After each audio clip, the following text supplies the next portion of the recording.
This is आशीष मसीह और आज हम लोग बात करेंगे वाई क्रिप्टो करेंसीज की फॉलिंग। तो उसमें सिंपल सा लॉजिक लगता है कि क्रिप्टो करेंसी सिर्फ आपकी सप्लाई और डिमांड पे ही काम करती है। उसमें आप फंडामेंटल एनालिसिस नहीं कर सकते हैं, सिर्फ टेक्निकली लगता है। और हाल ही में आपने देखा होगा बहुत सारे ईटीएफ ओवरफ्लोज हो गए, जैसे कि आपका ब्लैक रॉक ने बहुत मिलियन ऑफ डॉलर का आपका क्रिप्टो सेल कर दिया, उसी को देख के इंस्टीट्यूट्स ने ही सेल कर दिया।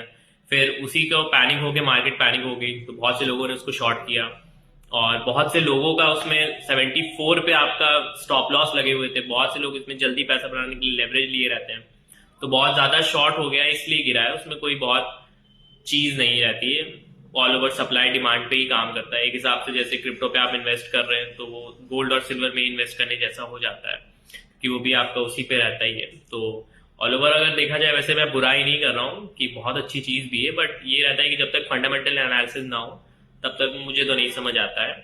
बाकी ऐसा नहीं है कि आपके पास अपॉर्चुनिटी नहीं है, ये सेम जिस तरह इस वक्त चार्ट पैटर्न बना हुआ है, ये 2020 में भी आपका ऐसे एग्जैक्ट चार्ट पैटर्न था और उसी के बाद से आपका क्रिप्टो बूम हुआ है।